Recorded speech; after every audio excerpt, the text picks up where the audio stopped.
Thank you for downloading this Brum Radio podcast. For more podcasts, visit brumradio.com. And now, for your listening pleasure, it's the Brum Picture Show, brought to you by Brum Radio. Hello and welcome to the Brum Picture Show, the weekly film show brought to you by Birmingham-based community cinema collective Screen B14. Coming up in the show today, we have an array of exciting content to delight your ears. We'll have movie news and reviews, and we'll also be debuting a new feature on the show called the Rob Reiner Test. What on earth is that, I hear you ask? Well, you'll have to keep on listening to find out. Please keep listening, we beg you. But first of all, it's time for introductions. My name is Paul Vernon. And my name is Rory Rawson. Now, it's a very sad day at the Brum Picture Show today, as after 10 episodes of loyal service, our prestigious filmmaking colleague Nadine O'Mahony has abandoned us. It was bound to happen one day, what with her seemingly unstoppable rise to fame and fortune, and let's face it, some might argue appearing on this show is damaging to one's career. That's what I found, actually. That is the reason why my career hasn't taken off. What am I doing here? I know, that's my excuse as well. Yeah. But anyway, we hope that she will be back soon, but I have a sneaking suspicion that soon she won't be able to leave her house because of all the BAFTAs and other accolades blocking the exit. So if you're listening, Nadine, we miss you and hope you remember us when you're a Hollywood hotshot, rattling around in your big mansion. Can I borrow one of those BAFTAs? What for? What do you need it for? Just to take to parties, maybe.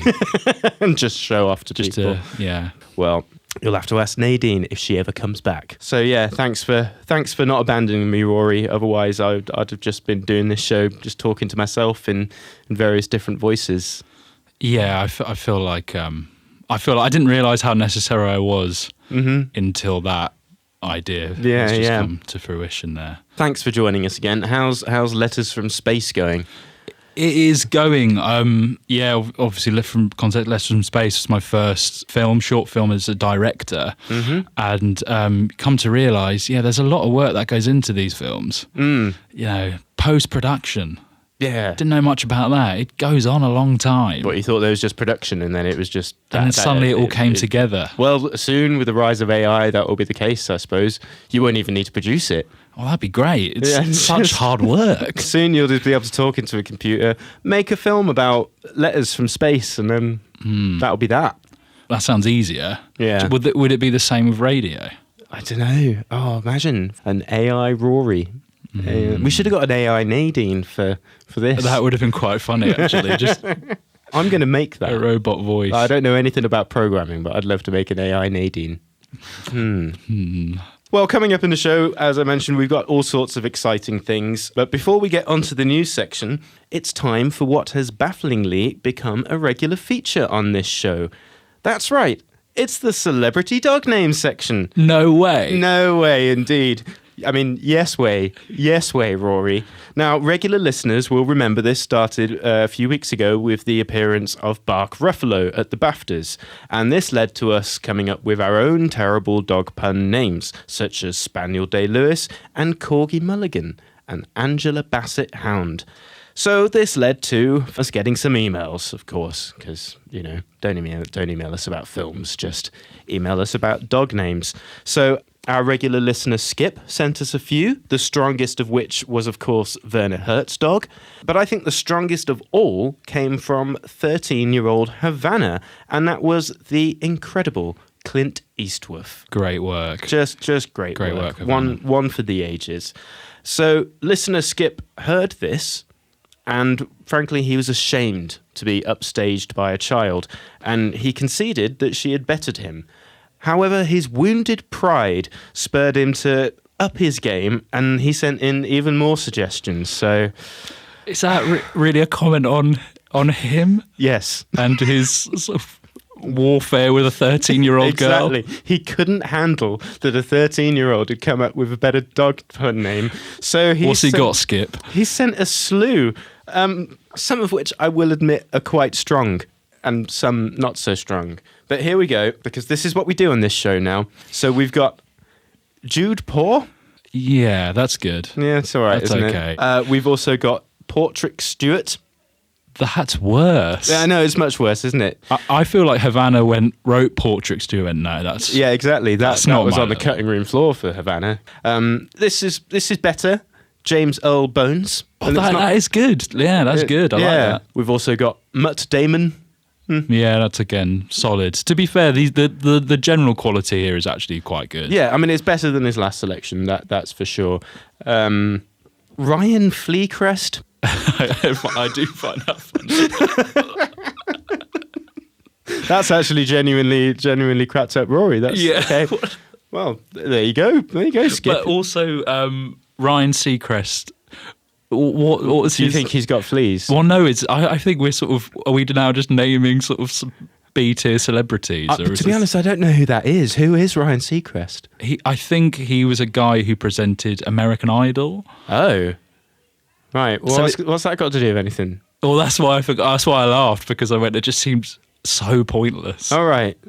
Well, like this whole section, yeah. All right. Let's reject that one then. Yeah, that doesn't there's count. only two more. Don't worry. There's Okay. only No, two I want more. there to be more. Well, I'm sorry then. Whoopi Goldberg. Yeah, Yeah. Cool. good one. Good work. And this, I think, is his strongest. Sarah Jessica Parker. That is good. Yeah. No, he's redeemed himself there. All right. That is. So what I It's suggested, decent. Skip, I really enjoyed that. Quantity was good. If you've got any more, send them in. Or equally, don't. Just put an end to this madness, please. But I hope you're happy, Skip. You have upstaged a 13-year-old girl because of your pride and ego. Or Havana, if you're not happy to take that, Yeah, Havana. please send another email in. Yes. This is just going to go on forever. Yeah. Yeah, and then if there's other listeners, it's pictureshow@brumradio.com. People, what are we doing? This is supposed to be hard-hitting film journalism. And That's not what I signed up No. for. Havana versus Skip. Havana versus Skip. oh my goodness. So yes, Havana, anyone, let's just keep this going. Well, that's the end of that section for this week. Join us next week. Maybe we can have celebrity cat names. I don't know. Anyway, it's probably time to move on Yeah. to the news section. And whilst I suppose this will be old news by the time you listen to this, we did do a whole episode devoted to predicting the results, so it would be remiss of us not to mention the Oscars. Now, unfortunately, as far as I'm aware, no one got slapped. No. So, Yes. disappointment. Not any physical confrontation at all, really. No, so big failure in that sense. Did you watch the Oscars? Highlights, yeah, I watched the highlights. Yeah, the only highlight I watched was Messi clapping. Yeah, that was true, actually. And that sort of was on the heels of... Heels. Yeah. Was it Kate Middleton's Photoshop incident? Have you seen, do you know... Yes, I know about this, but what was the? Well, how is that related to? because they're Messi not his clap- real hands. I was very disappointed to learn that because Messi is such a fantastic dog actor that I was like, wow, of course Messi can do that. Of course Messi can It clap. makes me question his entire performance. I know, because I don't know if you know, listeners, and I'm sorry if this ruins the illusion, but I saw some behind the scenes footage of that, and it was just a man under the chair with like fake dog legs. And was he I think he was the coolest person at that Oscars ceremony. What? Just spending the entire evening, maybe not coolest, maybe the most committed and hardworking. I think so, because if I like to go, he'd go to his family and he'd say, "Yeah, no, I got an invite to the Oscars." And they're like, "That's amazing! You've been wanting to go in the film industry for so long." Yeah. And they're like, "What are you doing?" Well, it's a long story. I mean, I got to say, I wonder what Messi felt about this, because it must have been, because they were quite realistic dog hands, well, dog legs. So, like, did Messi actually think that there was some, severed dog limbs in play here, and being presented in front of his face. Now you mentioned he did look quite shocked. Yeah. So I'm not sure if that counts as animal cruelty, to be honest, but that was probably my favourite moment at the Oscars was Messi, and I was very glad that he was there, because of course there were rumours that he wasn't going to be there because he was at the Oscars luncheon, and then there was uproar that people were saying that Anatomy of a Fall had an unfair advantage because of Messi's presence on the campaign trail, so they were like, Messi's banned from the Oscars, but there he was. Did you not hear about that? I didn't hear about that, actually. You've not been following the Messi saga enough, have you? Going to be completely honest, when you said Messi was at the Oscars, I thought the footballer. Yeah. I didn't even know there was a footballer called Messi. Like, for me, Messi means that dog. That is a great dedication to the film. Exactly. That just shows how what an echo chamber I live in, I suppose. Did you not like I'm Just Ken? The Gosling yeah, I watched a bit of performance? it. Yeah, Nadine would be very happy to hear that happened. Well, I'm sure she watched the whole thing, because Nadine was saying for weeks that I hope that Ryan Gosling, even though she hates Barbie, she was like, She hates Barbie. Well, she doesn't. Maybe hate's a strong word, but she certainly doesn't think it's Oscar worthy. Yeah. Okay. Yeah. Or good. So, so yeah. But anyway, but for some reason, despite that, she wanted to see Ryan Gosling do I'm Just Ken, and that definitely happened. But I suppose we should at least touch on the results of the Oscars, and basically they're exactly the same as the BAFTAs, and basically what we predicted, with the exception of Lily Gladstone not winning. Which was a shame, I thought. Yeah, it is a shame. Although I must admit, Emma Stone's performance was definitely wider ranging. Like, I don't know, I thought it showed a more interesting progression of character. But that is true. But in the parameters of their roles. Mm-hmm. So I mean, it'd be difficult for Lily Gladstone to have shown more range. Yeah, unless, I don't know, she pretended to be an infant. Throughout the film, and then grew up, and then that would be a very different film, wouldn't it? That crossover that no one wanted. Yeah, imagine putting Bella Baxter into Killers of the Flower Moon. It'd be a completely different film. It would. I'd pay good money to see that, to be honest. But conversely, I wouldn't like to see Lily Gladstone's character in Poor Things. It'd be a lot more miserable, wouldn't it? Yeah, it would. Very different affair indeed. But anyway, but as expected, Oppenheimer swept the board, and so it was quite boring, really. Yeah, I really wanted Killers of the Flower Moon to I know. done better there. Yeah, poor Marty. He went home empty-handed again. And Marty, just saying, mate, your Brum Picture Show award is still here. Don't you want it now, after that abject failure at the Oscars? I wouldn't Surely. give it to him. Yeah. If he turned up here on our doorstep, demanding that picture, but like, it's too late. Get the flight back to New York, mate. Yeah, too late, Marty. You had your chance. It's over. You're dead to us. I'm glad you lost. But anyway, so that was the Oscars. They happened. People won trophies, and then they went home. Yeah, it was a slick affair overall, wasn't it? Yeah, exactly. But on to more serious news. Not that the Oscars aren't deadly serious. If you listened last week, you'll have heard us talking about the sad closure of the Electric. Now, the campaign to save it is still going, so do be sure to keep writing to your MPs and authority figures, join the Facebook group Save the Electric, and sign the petition at change.org. However, there has been some promising news in that The Crown, which is on the same street as the Electric, Station Street, has been made a Grade 2 listed building, which gives us hope for the Electric that it will receive the same status. So it's good news, isn't it, Rory? It's great news. Yeah. It's a great victory. And I don't know if this is true, but does that just, in terms of like the big picture of redevelopment for that entire sort of area in that street? Yeah. I mean, is that something? Does that count for something? Surely, because so we've got the Crown on one side. I mean, this is very local. So if you're one of our listeners in Rwanda or Australia, or so we had someone from Australia. Good day, mate. Good day, mates. Yeah. By the way, if you're one of these international listeners, please email us in and tell us why you're listening to us, how you're listening to us, or if you're just someone from England using a VPN, because we don't know. I'm intrigued anyway. But yeah, so we got the Crown at one end of Station Street, now a listed building, and then we got the Rep at the other end, the old rep at the other end of Station Street, a listed building. So surely that is going to make property developers' lives more difficult, unless everything that's listed except the Electric, and then we just have the world's narrowest apartment block. And I wouldn't put it past them. I wouldn't put it past them at all. But yeah, I really, hopefully that means good news. But it's not time to be complacent. You gotta keep being an activist. Keep going, guys. It's not a done deal yet. Keep making a noise, and let's save the Electric. So Rory, any news caught your eye? Very little caught my eye, but there was Alex Garland's new film Civil War. Yes. Yes, it's premiering in Austin, Texas. I saw the trailer. You don't watch trailers? I do not watch trailers because they are far too spoilerific. I'm against them in general, and even when I go to the cinema, when the trailers come on, I just close my eyes, cover my ears, and go blah blah blah blah, blah, which I must say disturbs some of the other patrons. So you're that guy? Yeah, that's me, man. That's me. Oh, It's just okay. I wish that they would do the adverts the other way.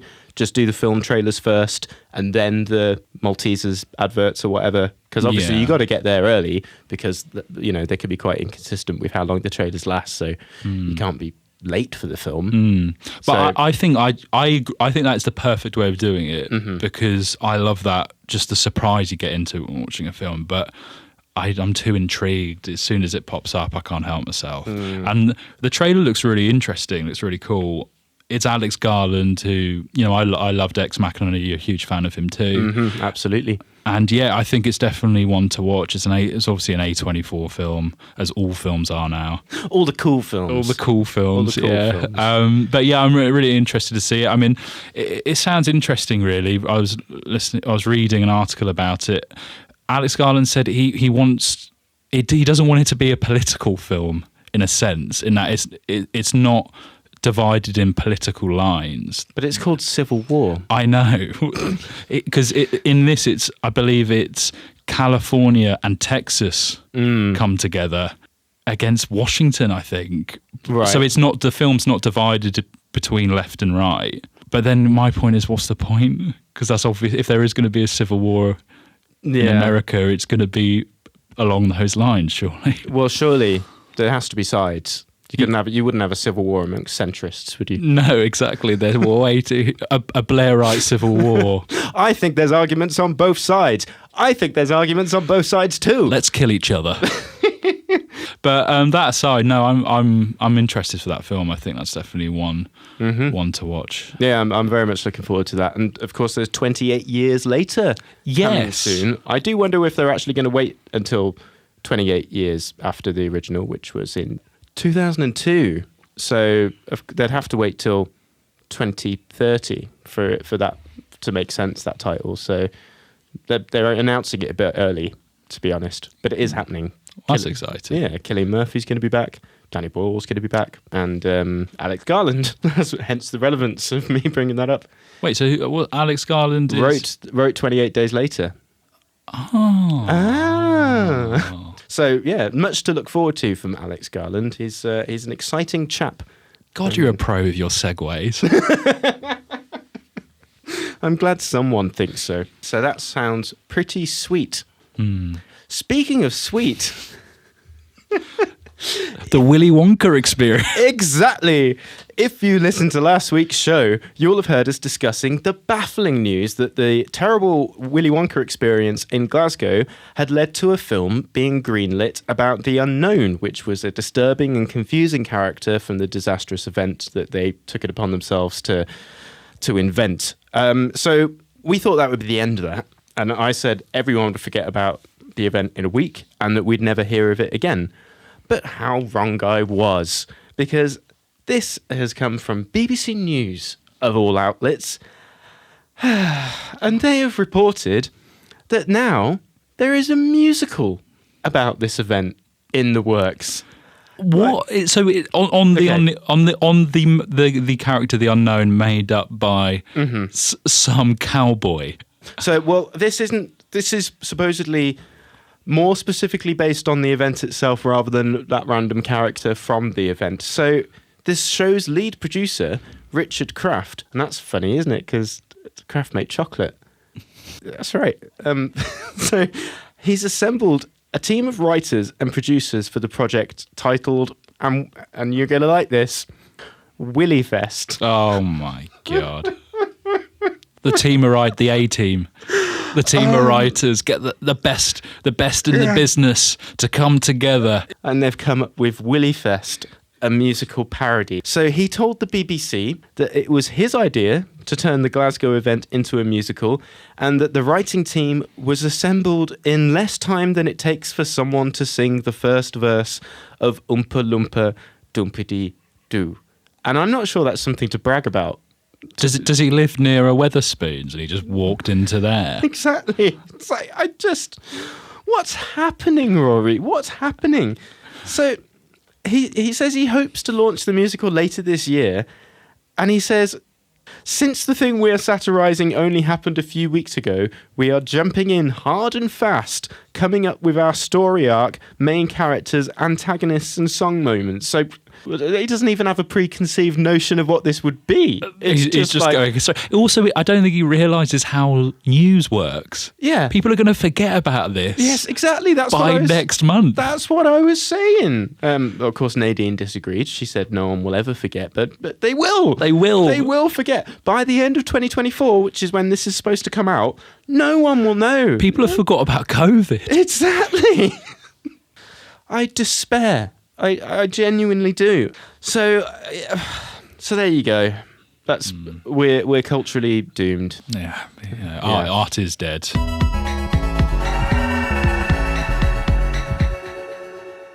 You are listening to the Brum Picture Show on Brum Radio, and today we have a new feature. Now, this is a feature that Rory has wanted to do on the show for a little while, and that is something that he likes to call the Rob Reiner Test. So, Rory, what is this test of which you speak? Explain yourself. Well, I'm glad I'm finally been able to do this test. I feel like that could be a comment on the state of the radio show as a whole, that we finally allowed it in. That's what happens, Nadine, when you leave. Rory gets to do things. And the viewers love it. Listeners. More dog names. I keep saying that. You always say viewers. I know. Yes, well, I was in...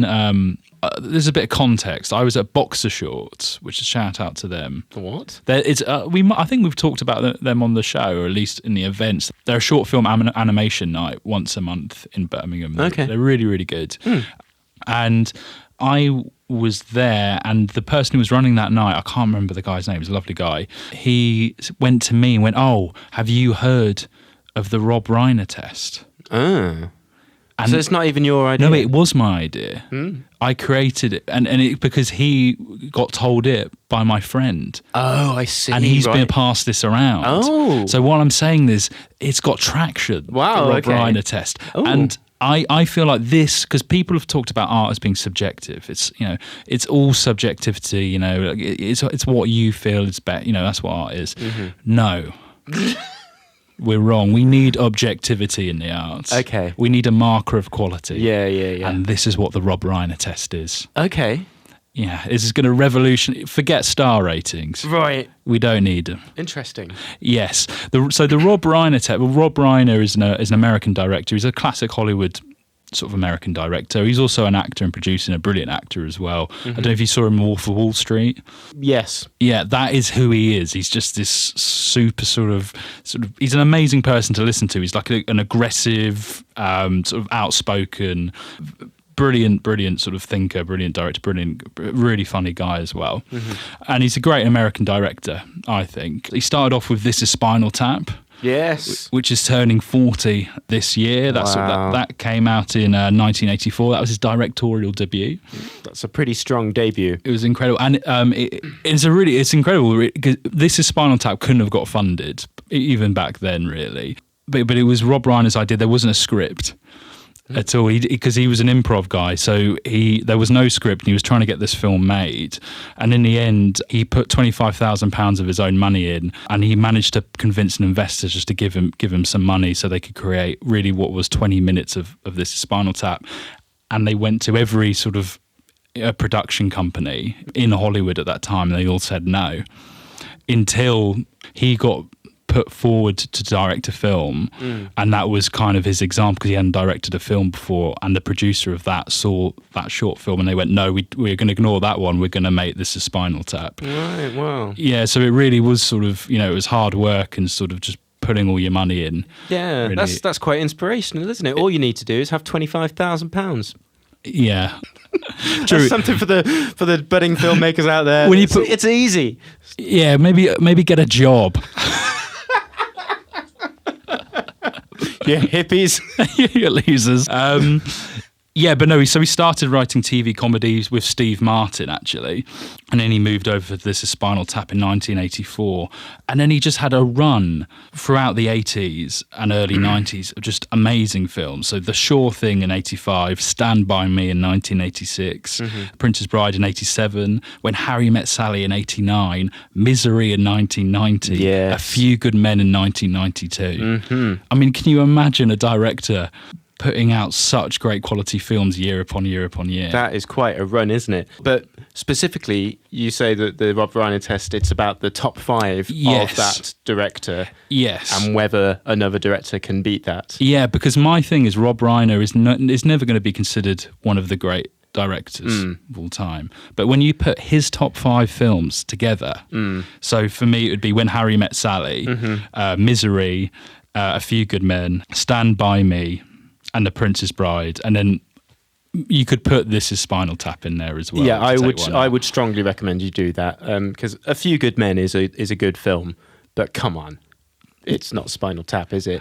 So you could take A Few Good Men out and put This Is Spinal Tap. You could. I do like A Few Good Men, But you say this is objective fact that it's better. the top 5 is subjective. Yeah, fair point. Have you thought this through, Rory? I have. Okay, cool. No, but the point is, Yeah. his top 5 films are very, very good. Yet he's not considered one of the great directors of all time. And I believe other directors against him who are given more critical acclaim, haven't got his level of haven't got his quality filmmaking.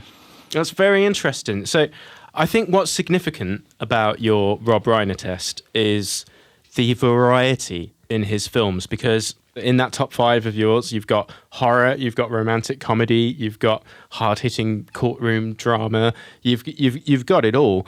Whereas there's lots of directors that I would say objectively their films might be better than the top 5 of Rob Reiner, but they don't have that kind of range. So for instance, personally, I would say David Lynch's top 5 exceeds that entire list for me, but I do concede, despite my absolute love for the man, that his films don't have the broadest appeal and they don't have that wider range. And equally, I'd put Tarantino up there, but again, he doesn't have that range. Even Tarantino's more subdued films are still undeniably Tarantino. It's not quite. Range is important for the Rob Reiner test. Right. But for me, it is top 5 best films against Rob Reiner's top 5 films. That's how you pass. So Okay. Tarantino win. His top 5 films, I think, are better than. So Tarantino's Pulp Fiction, Reservoir Dogs. Yeah. I didn't like Once Upon a Time in Hollywood. Well, you're wrong. That's his best film. It's not. It is. That's subjective fact. If you like feet. Well, you can go if you like feet. You can go to any of his films.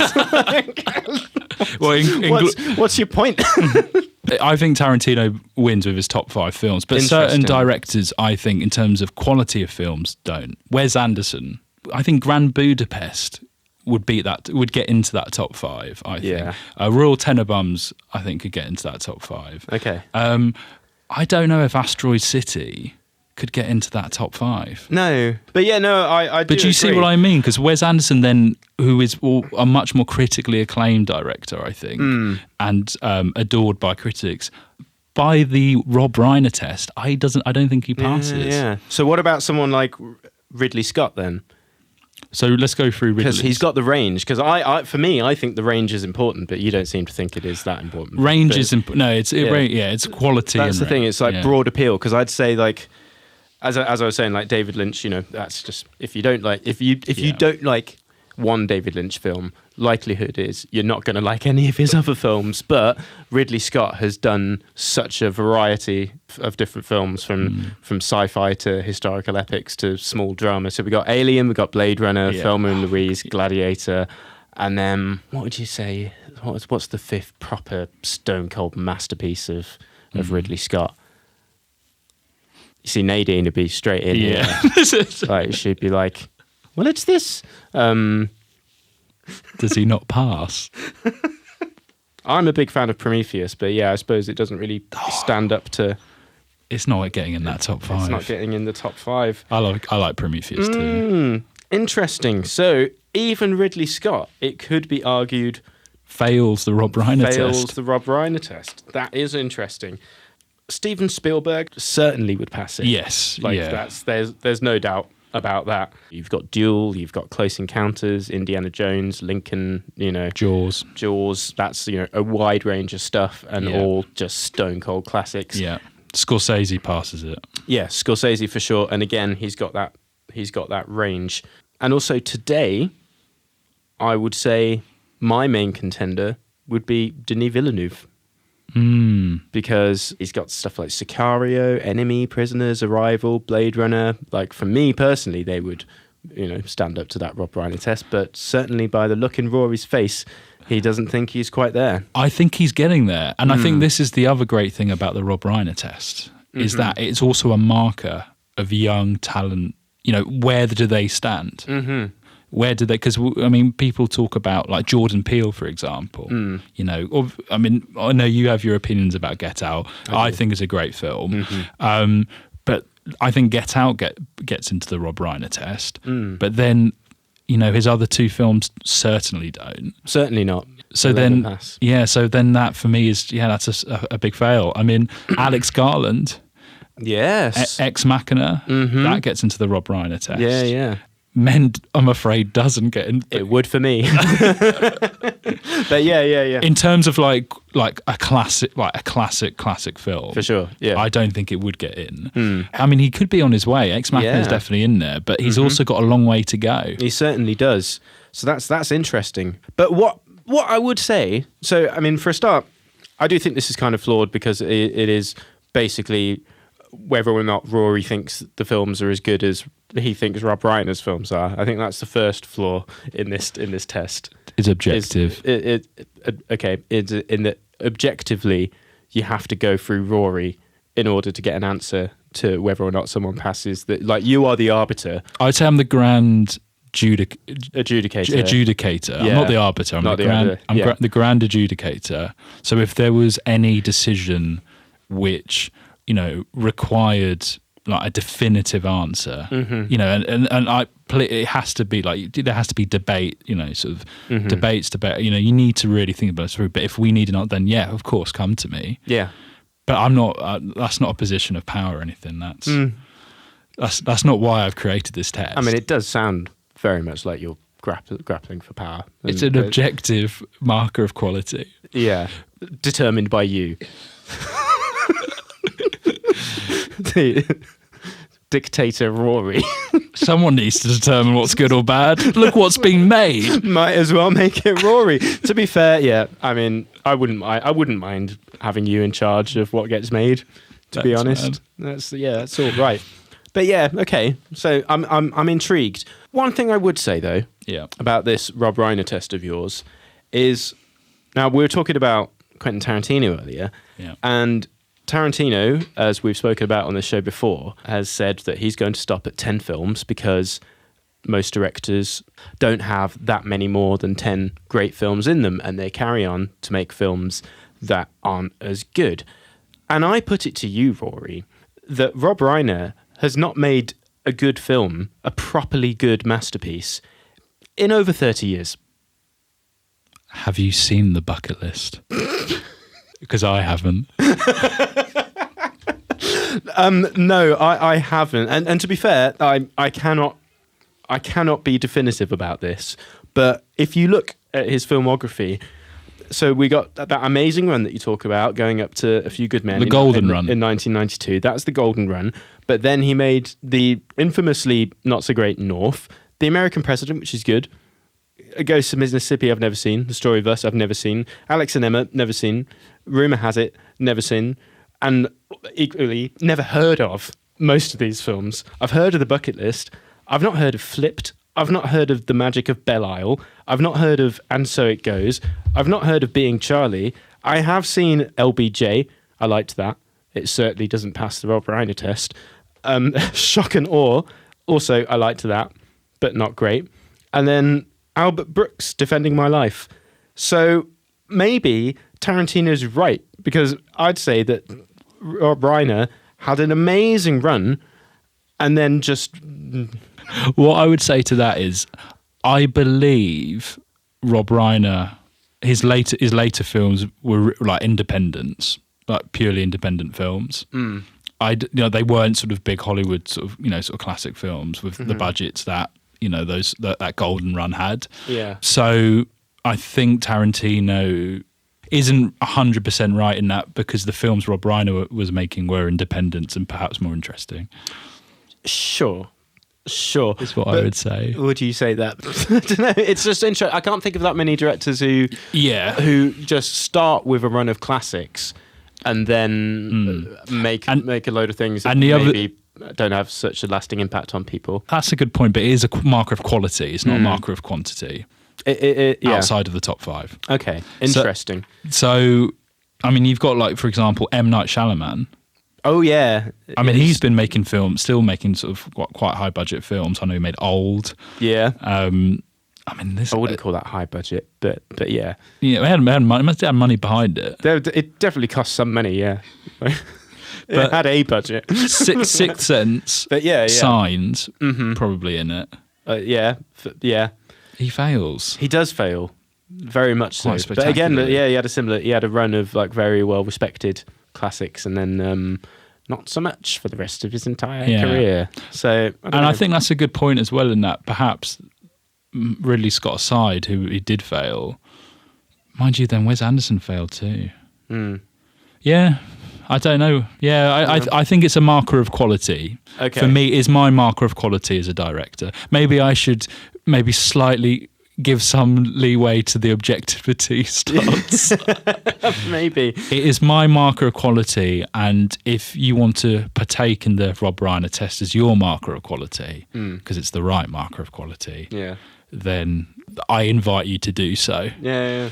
Oh, it's interesting. There's an interesting conversation to be had about it. So this is a feature that we would like to open up to our listeners. We want to know, listeners, what your suggestions are for directors that pass the Rob Reiner test, or ones that you think would pass that don't. And if you do need the grand, I can't even pronounce my own title, the grand adjudicator to make a decision. I don't know if if there's a huge debate between friends or loved ones, or sort of in the pub.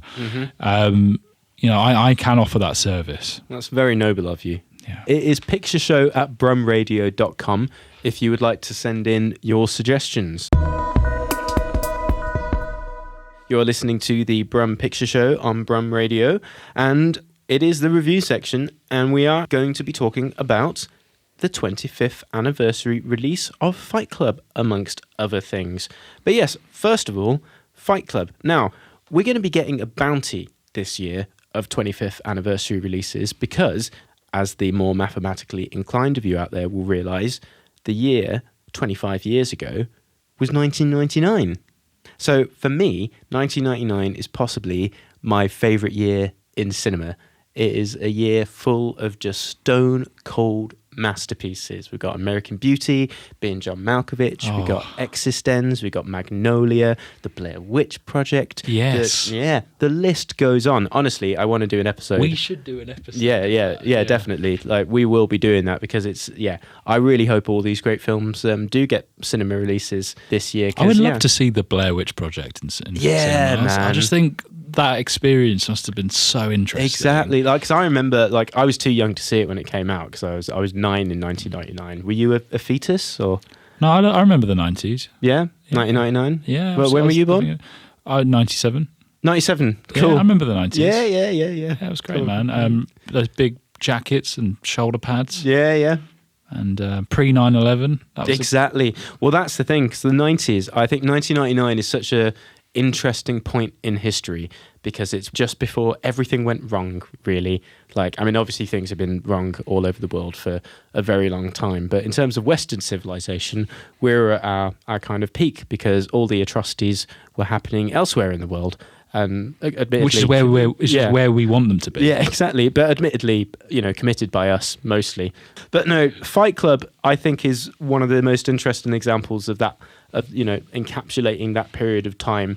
It's interesting to see how this film has dated because it is very of its time, but also kind of relevant in contemporary. So what's interesting about Fight Club is it follows Edward Norton's character, the narrator. He is suffering from existential ennui. So it's an interesting one because these days we're still enslaved by capitalism, we're unfulfilled by work, and we're made to feel alienated by, the aspirational pornography of the media. But in the 90s, it was a simpler time because the economy was prosperous and people actually had money. So the narrator feels more of an existential ennui rather than the existential dread that most of us feel today, because in his world, his problems came from being unfulfilled by his expensive condo and extensive furniture collection. But nowadays, even successful professionals can't even afford furniture. We're more concerned about not being able to afford anything rather than having an abundance of possessions. So it's about Edward Norton's character being unfulfilled by life, and then he meets the cool Tyler Durden, who shows him the ways of anti-capitalism and escaping his consumerist lifestyle. And they wind up starting an underground fight club, which then slowly evolves into a domestic terrorism organisation. So it's an interesting one because Edward Norton's narrator in Fight Club, he feels a sense of emptiness very, very different to ours today. We have more pressing concerns. No one has any money. We're on the brink of World War III. But, in 1999, all the misery was going on elsewhere in the world.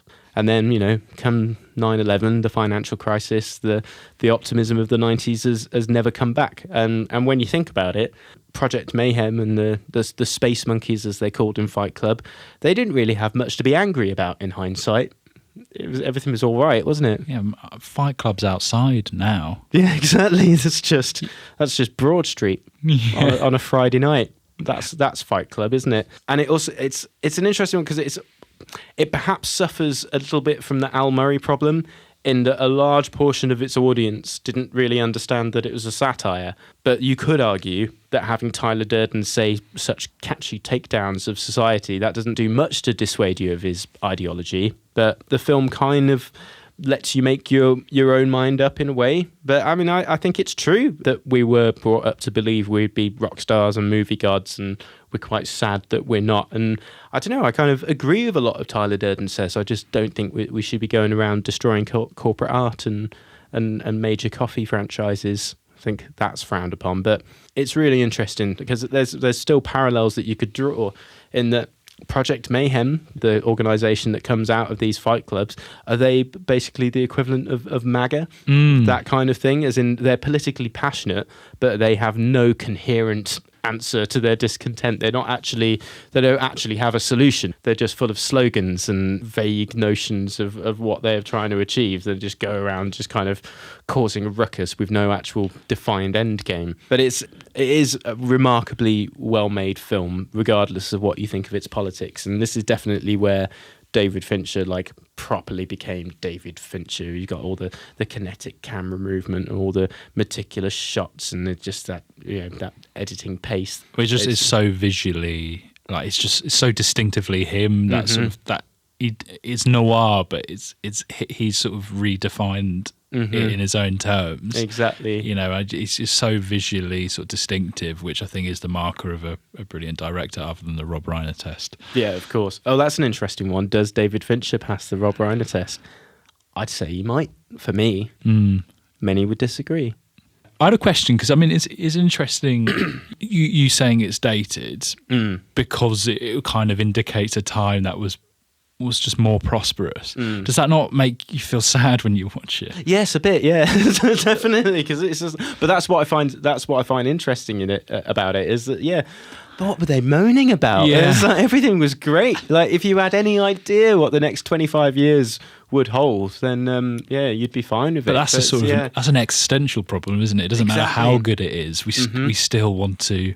Exactly. There's something wrong. There's always something wrong. That's the thing. We'll never be happy. But I just think that today our issues are a lot more, concrete, and like there is a genuine sense that the world might be ending. But I think in 1999 there was more that sense of the millennium was ending, and it was a world of possibilities. And, and the only thing that they were worried about was just, isn't it tough having all this furniture?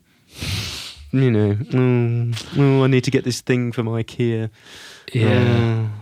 Now IKEA just makes me depressed. Yeah, exactly. Because the whole thing about it is like Edward Norton starts off in this condo, and then he liberates himself by winding up in a dilapidated house with Tyler Durden and smashing Jared Leto's face in. Yeah. And I had this interesting experience when watching it. This was the second or third time I think I watched it. It was with my dad, and I remember sort of a week later he went, we talked about the film, that film was rubbish, and I went, why was it rubbish? He goes, it just didn't lead to anything. And I was like, what about the twist? And he went, what twist? What, because he saw it coming, or because he didn't see it? What? I know. Or he just stopped paying attention? I don't know. What do you mean? Well, that's because I was going to talk about this because I watched it when I was probably 14 or 15 or something. Yeah. So when I first watched it, the twist, that was a real shock to me. But watching it now, it just seems blatantly obvious from the beginning what the twist is going to be. Like, it is heavily signposted. But I wonder, if I were to watch it for the first time now, without hindsight, as a grown up, would I immediately see it coming, or would it, would it still shock me? No, I'd be intrigued. Yeah. But what do you mean he just didn't? I'm not sure what happened, to be honest. I think maybe he just fell asleep. Right, okay. So what did he think? Well, of course he'd think it doesn't lead to anything then. Well, that's the point. That's an interesting point in that it is a film in which if you don't watch the last 15 minutes, you're like, what is this? This is absolute rubbish. Yeah. What's going on? Well, yeah. No, that's mad, that. Yeah. But no, it's an odd one, because it's like, it is a film that you can go, what's the point of it? Because it doesn't really, it does kind of let you make your mind up about how you take it politically. Like, you can agree with Tyler, or you can not. Like, it's not overtly a satire in that it's not kind of properly ridiculing the points of view that he puts across, because it doesn't spoon feed you really. It was very controversial at the time because people were like, this is outrageous. But interestingly, it's a 15 now.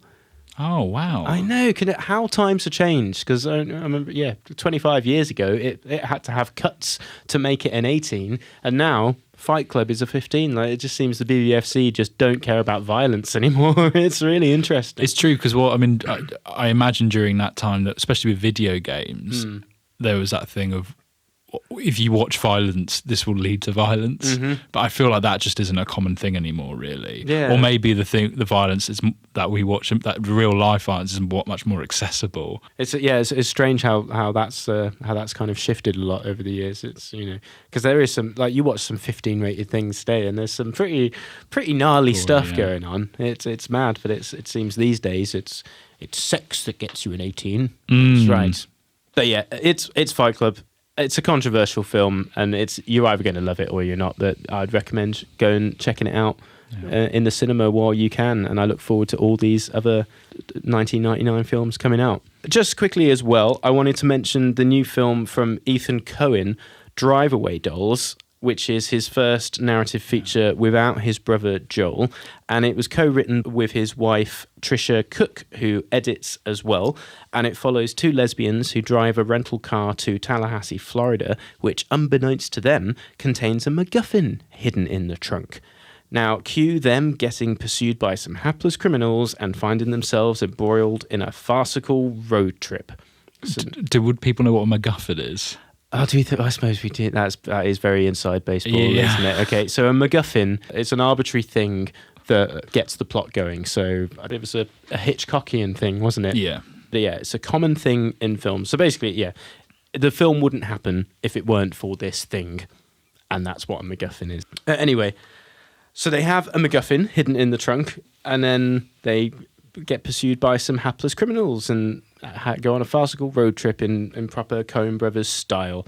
So this is, Ethan in screwball comedy mode, which he has done very well with his brother before. So Big Lebowski, Burn After Reading, The Lady Killers. I will also say directors who also passed the Rob Reiner test. Yes, certainly. So for me, it doesn't quite work, and I can't quite put my finger on why, but it just winds up feeling a bit like an homage to the Coens rather than actually a proper Coen Brothers film or Coen's film. And I'm not saying this film would have been better if Joel had been involved. It's just this feels like an imitation. It's got the quirky side characters there. It's got the sharp dialogue that in no way emulates how real people speak. The black comedy, it's all there, but I don't know. For me, it didn't quite hit it. But oddly enough, like Fight Club, this is set in 1999, and in many ways, this feels like a film from 1999, but also feels a lot more dated than Fight Club, and not in the way the film intends it to be, I think. And it almost feels like an old script dusted off and made a little bit too late. So I don't know if you've ever seen Clint Eastwood's Cry Macho, but that was like a script that was written in the 70s that Clint was trying to make for years. And then when you watch it, I love Clint, but yeah, Cry Macho is not his strongest work, and it does feel, it's just like, oh, let's just dig this out the drawer and do this, and it just kind of feels like a film out of time. And indeed, I did a little bit of digging to this. Apparently, Ethan Coen and his wife Trisha Cook first pitched the idea for this film in the early noughties, so it kind of makes sense that it just does feel like of a different era, and especially in its terms of just representations of lesbians. It does feel like I'd love to speak to some lesbians. But specifically about this film, I mean, because it feels like a 90s man, imagining what lesbian life is like. And despite the female input of Trisha Cook, it does feel like, it doesn't feel like a very realistic depiction of life as a lesbian. But I don't know, I'm not a lesbian. But yeah, it's just an odd one. Like I did enjoy it, but it just didn't quite hit it for me. And I do wonder, because there's no real reason for it to be set in 1999, but I think this is just a thing in films in general nowadays, is that screenwriters do not like their characters to have access to mobile phones. Yes. Exactly. So I think more and more we're just going to see films set in the before times, just because most films would be over in 5 minutes if people had access to a mobile. Yeah, or you have to write a really niggly scene about what the phone, we're out of signal. Oh no. Exactly. Or my phone's broken. Yeah. Or there's which is always awkward and shoehorned in. It's the screenwriter's nightmare, isn't it? The invention of the mobile phone.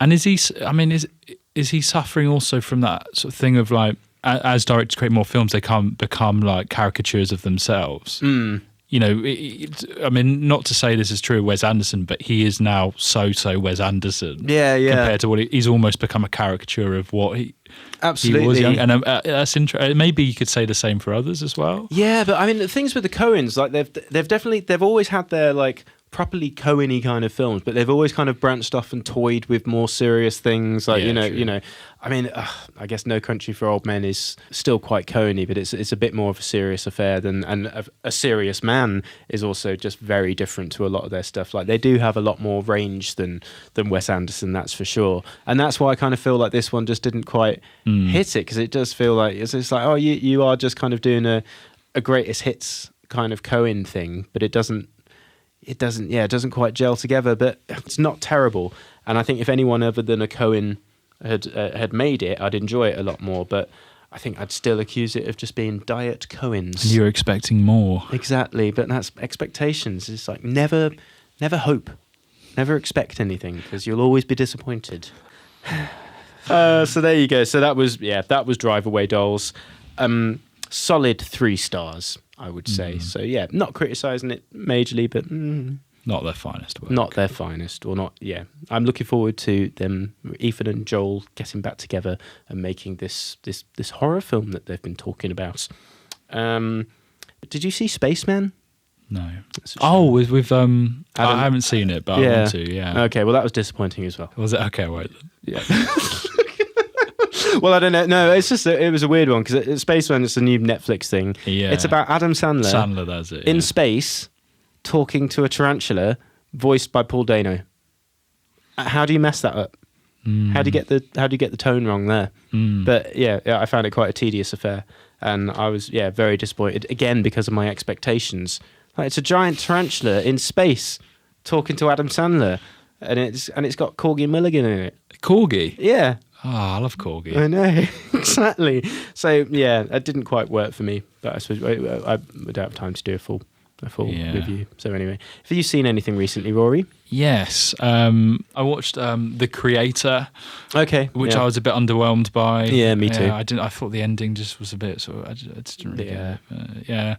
And then I watched The Devil Wears Prada. Yes, I've never seen this, but you have good things to say about it. It's brilliant. It's a brilliant film. It's really, really good. Meryl Streep's amazing in it. Anne Hathaway has got a great cast. It's so good up until the end, and the end is terrible.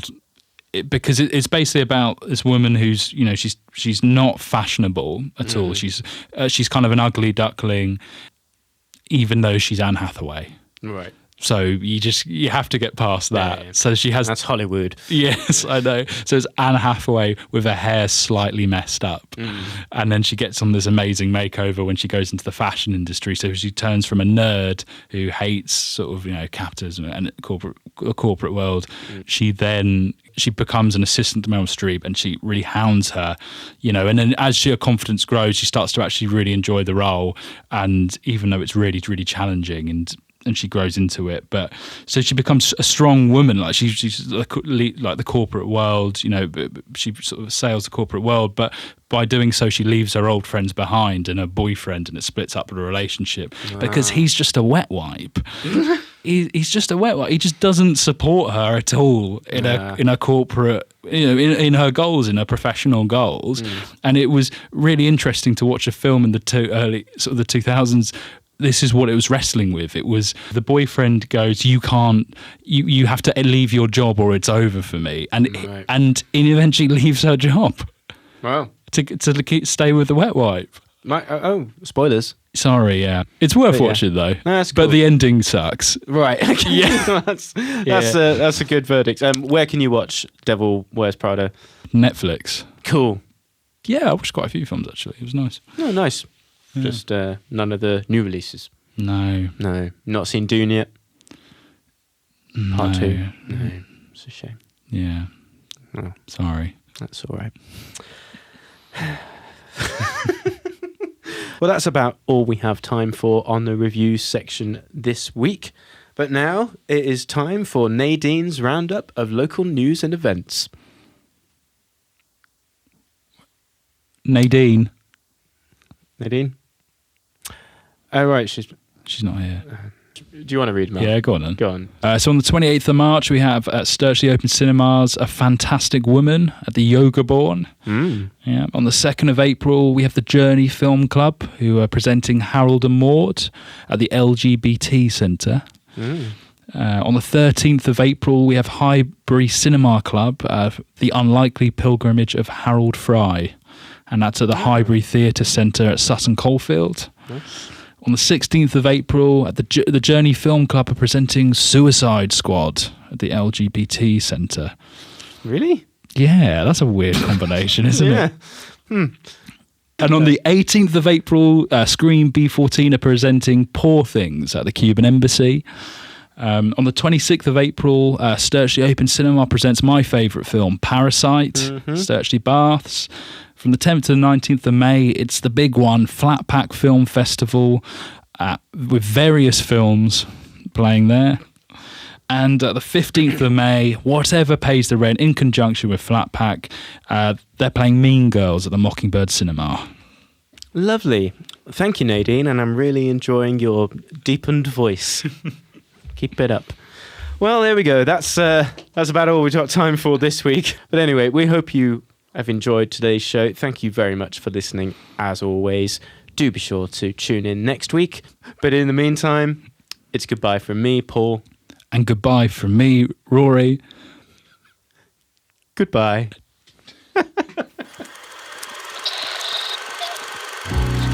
You have been listening to The Brum Picture Show, a Screen B14 production for Brum Radio. Tune in next time for more film fun, and don't forget to email us at pictureshow@brumradio.com. Thanks for listening. Goodbye. Well, there we go. Good work, Rory. There we go, we did it. I do think Nadine would have reined us in on more than one occasion. I think it's better. Sorry, Nadine. Thank you for listening to this Brum Radio podcast. Don't forget to subscribe and rate us on your podcast app.